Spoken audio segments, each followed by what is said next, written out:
दुर्गावती के लिए, विकास के लिए, रामगढ़ विधानसभा के विकास के लिए करीब करीब 1000 करोड़ रुपए हम लोगों ने सड़क और बिजली और पानी के काम में लगाने का काम किए हैं केवल 3.5 साल।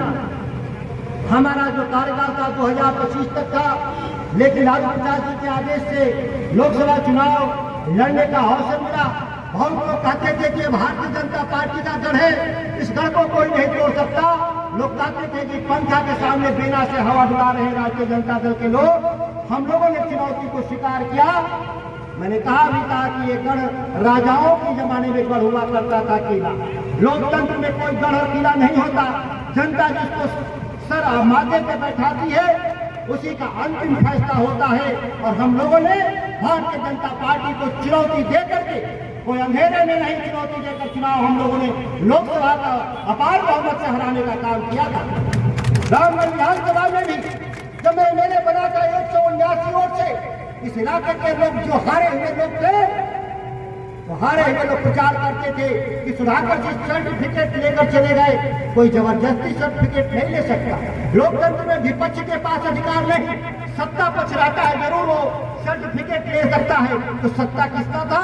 सत्ता यहाँ भाजपा का था, नीतीश कुमार का था। कौन हमको सर्टिफिकेट देने वाला था? लेकिन जनता ने सर्टिफिकेट दे दिया तो उसको हमने हासिल कर लिया।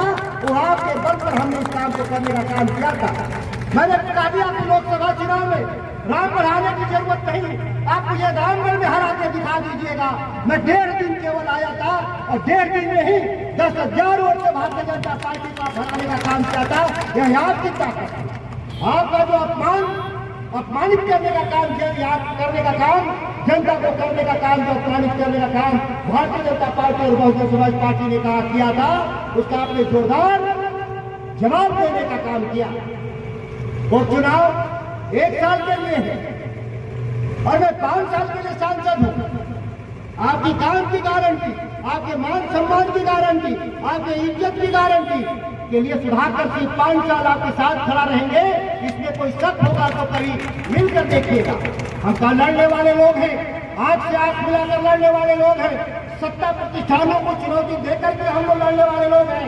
अगर लगा कि गलत हो रहा है बिहार में, तो नीतीश कुमार को भी मैंने चुनौती दिया था। दिल्ली के भीतर भी आप देखेंगे 5 साल पार्लियामेंट मेरे आवाज से गूंजता रहेगा। देश के किसानों के लिए, गरीबों के लिए, मजदूरों के लिए। हम लोग पीछे हटने वाले लोग नहीं, न हम लोग डरने वाले लोग हैं। और बिहार में तेजस्वी यादव जी के नेतृत्व में जो हम सरकार चलाए थे, वो आपके पक्ष में फैसला भी हम करने का काम किए थे। लेकिन फैसला नीतीश कुमार को नहीं बचा। 17 महीने में सरकार से हम लोग को बाहर जाना पड़ा। आने वाले समय में नौजवान इस बात को याद कर लें, जब हम 17 महीने में 5 लाख पक्की सरकार की नौकरी दिए, तो हम 5 साल रहते तो कितना नौकरी दिए होते, इससे आप अंदाजा लगा लीजिए। हम सरकार बनाएंगे 25 में। बिहार में कोई ताकत नहीं रोक सकता, इंडिया गठबंधन को कोई नहीं रोक सकता। मुकेश सहनी, राहुल गांधी, दीपांकर भट्टाचार्य और तेजस्वी यादव मिलकर के हम लोग सरकार बनाएंगे और 10 लाख पक्की सरकारी नौकरी देने का पार्टी वचन देती है और इसको हम लोग पूरा करके दिखाने का काम करेंगे। किसानों की आमदनी दोगुना हो, यह नारा देश के प्रधानमंत्री ने किया था, लेकिन किसानों की आमदनी कहाँ बढ़ी? किसानों की माली हालत खराब होती गई, क्योंकि बिहार में नीतीश कुमार ने मंडी कानून को खत्म कर दिया था। इस मंडी कानून की बहाली के लिए हम लोग का संघर्ष अब भी जारी है और जो भी सरकार बनाएंगे इस काम को पूरा करने का काम करेंगे। नौजवान साथियों, नीतीश कुमार के राज की व्याख्या करना बंद कर दिए हैं, लेकिन इतनी गलतियां करते हैं। उनके पास इतने घोषित किसान विरोधी एजेंडा है, हर रोज नया कोई काम आपके खिलाफ घटना कर देते हैं। जिस बात की चर्चा हम करना चाहते हैं, जो बात ज्यादा नहीं करेंगे।